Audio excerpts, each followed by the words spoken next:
Professeur Didier Raoult, le conseil scientifique de l'IHU Méditerranée Infection se réunit annuellement et vient de se terminer il y a 2 jours. Pouvez-vous nous dire comment ça s'est passé? Alors, ça s'est passé remarquablement bien parce que on a la chance d'avoir dans notre conseil scientifique des stars mondiales, des gens exceptionnels. On trouve rarement les gens qu'on appelle les très hautement cités, avec dedans des immunologistes, des biologistes cellulaires, des généticiens, le père de la biostatistique française, avec des gens d'un niveau tout à fait extraordinaire. On a eu la chance d'avoir aussi le président du groupe du jury international qui avait créé les IHU. On avait deux anciens ministres qui étaient présents. On avait trois représentants de tout ce qu'il y a de plus dynamique en Afrique actuellement. Malheureusement, nos amis algériens n'ont pas pu venir parce que les voyages sont bloqués.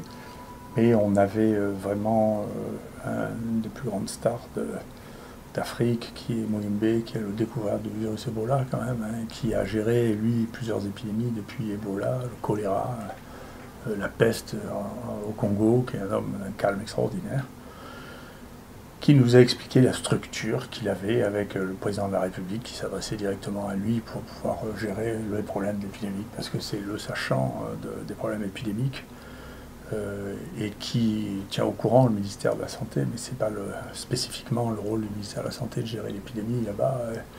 J'ai été content de voir qu'ils faisaient exactement la même chose que nous ici à Marseille, c'est-à-dire de l'hydroxychloroquine, de l'azithromycine, ils rajoutent de la vitamine C, et ils font une PCR pour faire le diagnostic, ils font une PCR en fin de traitement, c'est-à-dire qu'ils font mieux que ce qui se passe la plupart du temps en France, aux États-Unis ou en Angleterre. C'est quand même assez sidérant de voir qu'au Congo, quand même, on fait la même chose au Sénégal. Alors là, c'est Mboup qui était venu avec Cher, qui dirige une des équipes rattachées à l'unité au Sénégal. Mboup est un de ceux qui a débusqué la deuxième épidémie de virus HIV, le virus de sida, qui s'appelait HIV2. C'est une star connue aussi depuis très longtemps et qui a une approche qui est très similaire, c'est-à-dire on donne l'azithromycine, de l'hydroxychloroquine, on fait le diagnostic par PCR avant, après, et puis on regarde si les gens sont guéris. Et ils ont des résultats qui sont comparables à ceux que nous avons ici à l'IHU, mais qui sont très supérieurs à tout ce qu'on voit en Angleterre, aux États-Unis ou en France. Donc il faut se poser des questions, savoir qu'est-ce qui se passe pour que l'Afrique soigne mieux les gens maintenant que ce qu'on le fait dans l'Occident. C'est une vraie question, parce que c'est des raisonnements qui sont rationnels, simples, ils ne cherchent pas absolument à faire des essais thérapeutiques avec l'un ou l'autre.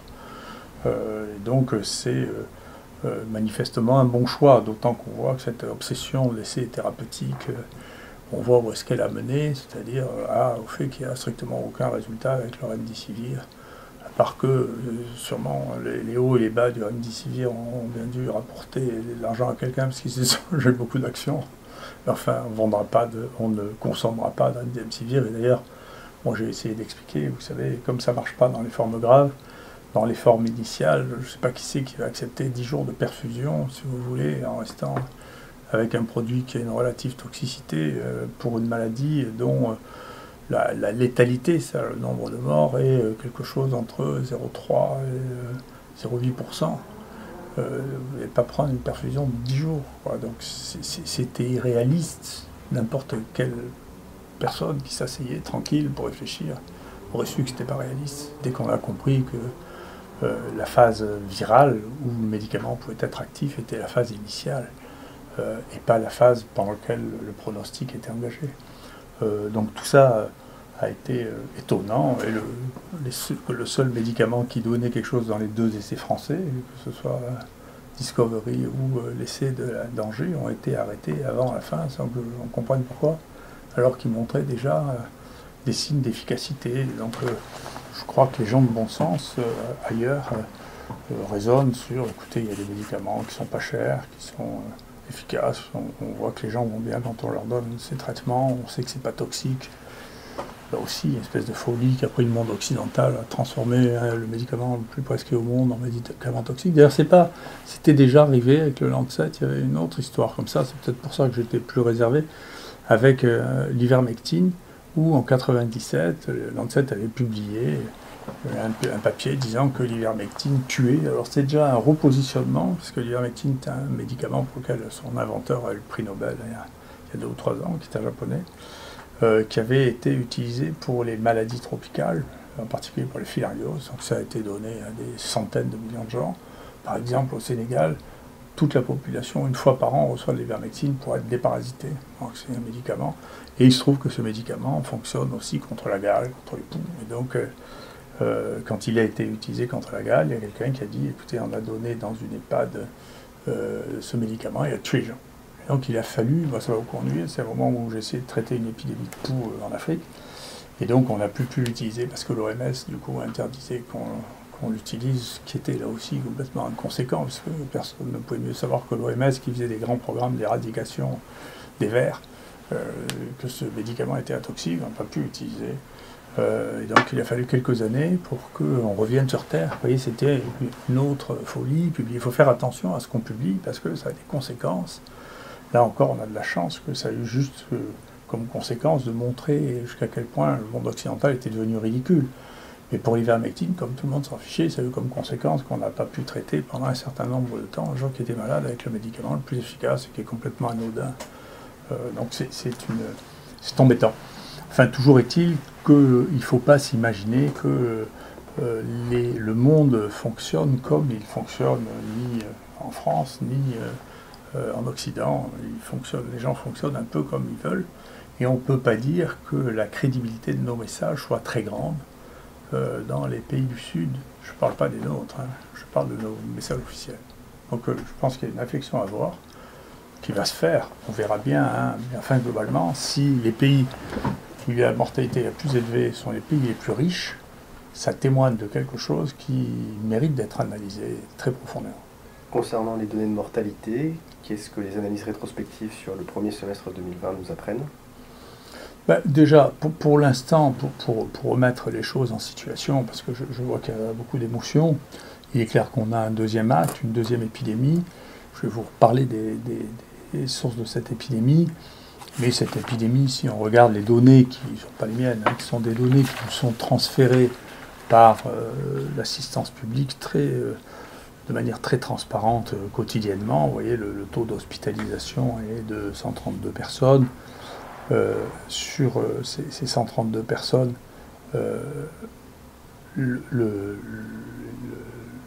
l'IHU en abrite 75, hein, on fait la plus grande partie de ces patients, donc on a une idée très précise de leur état de gravité. Vous voyez qu'il y en a 48 qui sont en réanimation, et que depuis, je dirais, un mois et demi, tout ça est un espèce de plateau. Vous voyez, il n'y a pas d'augmentation significative. Il y a, c'est pareil au niveau du nombre de nouvelles personnes positives, vous voyez, ça ressemble plus à un plateau. On verra si ça regrossit ultérieurement ou si ça diminue. Moi, je ne suis pas devin, je ne prédis pas des choses pareilles. En revanche, ce que l'on a analysé, donc on a une publication qui vient d'être acceptée cette semaine, c'est que dans cet épisode, la première partie de ce deuxième acte était beaucoup moins sévère que ce qui s'est passé au printemps. Donc la mortalité, le nombre d'hospitalisations en réanimation ont été beaucoup plus faibles. On verra ce que nous, on en pense plus tard. La mortalité est plus basse actuellement que ce qu'elle était en mars-avril. On a l'impression là actuellement que depuis septembre, les formes sont un peu plus graves que ce qu'elles l'étaient en juillet-août. On verra ce qui est notre hypothèse. Et puis, nous, on a toutefois, on a une mortalité, nous, chez les gens traités, qui est exactement du même ordre, qui est de 0,5 à 0,6% chez les gens qui sont traités. Donc, ça aurait été extrêmement bas chez les gens qu'on prend en charge et que l'on traite. Alors, qu'est-ce qui se passe sur le plan épidémiologique ? Eh bien, il y a, comme je l'ai dit, on est parti d'une situation qui était celle du printemps ici, où tous les virus se ressemblaient et présentaient quelques mutations de différence. Et puis, on a vu apparaître à partir de juin-juillet, on a vu apparaître des clones très distants de ce magma des virus qui circulaient et qui tournaient en rond en Europe et qui sont partis aux États-Unis, qui en Afrique. Donc, les virus sont venus d'Inde. En Europe, ils se sont développés comme ça. Et à partir de là, ils ont irradié partout, y compris en Afrique. Et puis, en juillet, ont commencé à revenir un certain nombre de virus. Alors, il y a eu un groupe de virus qu'on a appelé Marseille 1, qui est là. Ce groupe de virus, de manière très intéressante, on avait l'évidence qu'ils venaient d'Afrique du Nord par bateau. Donc on avait des gens d'Algérie, de Tunisie, et puis ensuite on a eu des contaminations sur le bateau. Et donc on a compris que ça venait sur le bateau. Et donc c'est l'épidémie du 1. Et récemment, on a eu la confirmation génomique. On fait beaucoup de génomes ici, c'est pour ça qu'on peut en parler. Vous savez, tous ces génomes, c'est nous qui les avons faits. Alors, c'est intéressant que tout le monde ait des opinions sur les génomes, mais ils parlent de cette époque-là, et pas de cette époque-là, parce que les génomes de cette époque-là, il y en a très très peu, en dehors de ce qu'on fait nous. Et donc ici, vous voyez, on a fait très récemment, avec notre collègue Mboup, des génomes du Sénégal, et vous voyez que quand on fait un arbre, on clusterise tous ces génomes, on voit que ça, ce sont nos génomes à nous, Marseille, et ça, ce sont les génomes du Sénégal, aussi bien ceux que l'on trouve chez Mboup que d'autres qui avaient été séquencés en Sénégal et Gambie, vous voyez, et que tout ça tombe dans un même groupe, d'accord, et c'est bien d'Afrique. Le virus est parti en Afrique très clairement en venant d'Europe. Donc on sait bien, au Congo, au Sénégal, on a même tracé les premiers qui ont été malades et qui sont arrivés en Afrique. Et là-bas, je ne sais pas ce qui s'est passé. Est-ce que ces virus se sont mélangés avec d'autres virus circulants? Est-ce qu'il y a eu une évolution plus particulière de ces virus? Est-ce que les conditions de l'écosystème l'ont amené à changer de manière plus importante? Mais ce virus a changé. Il est revenu moins dangereux, donc tuant moins. Et puis, cette épidémie de ce virus s'est arrêtée. Elle a duré essentiellement en juillet. Et depuis, ce virus-là, on ne le voit plus. On voit peut-être un petit peu, un par semaine ou un tous les 15 jours. Mais il a été remplacé par les autres virus circulants. Et donc maintenant, essentiellement, c'est le virus 4 que nous voyons circuler, vous voyez, qui semble donner des manifestations un peu plus sévères que le virus 1, pas aussi sévères que ceux que nous avions au printemps. Et puis, il y a le dernier qui semble émerger, c'est celui qu'on a appelé le virus 5.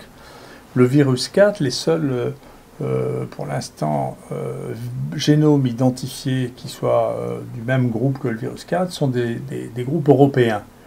Donc il est possible que celui-là ait été importé par les touristes qui sont venus à Marseille en masse pendant le mois d'août, puisque ça c'est le virus d'août. Donc le virus de juillet, il apparaît qu'au départ il est venu en bateau du sud de la Méditerranée, tandis que le virus d'août, on a l'impression qu'il est venu d'ailleurs en Europe, et comme on a eu énormément de touristes à Marseille en août, c'est vraisemblable que c'est les touristes européens qui ont amené ça en août, parce que les autres génomes qu'on trouve qui correspondent à ça sont en Allemagne, en Angleterre, il y en a en Bretagne, en Suisse, et donc on a l'impression que c'est plutôt venu du nord que du sud cette fois-là. Mais encore une fois, il faudra qu'il y ait beaucoup d'autres génomes pour que l'on puisse analyser ça d'une manière très précise. Donc voilà où on en est. Il y a plusieurs génomes. Ils n'ont pas la même sévérité. Et sinon, on continue, nous, à faire ce qu'on doit ici, c'est-à-dire, on soigne les gens. Maintenant, on a fait plus de 250 000 tests ici. On s'organise. Des fois, on a des problèmes des organisations. Je m'excuse pour hier, pour ceux qui sont venus, mais on a eu une panne du serveur parisien d'inscription qui a fait qu'on a pris 3 heures de retard sur la circulation et qu'il a fallu le rattraper. Sinon, les choses se passent bien. Il y a entre 2500 et 3000 personnes qui viennent se faire tester, qui se font tester. Et donc, le roulement fonctionne d'une manière à peu près correcte.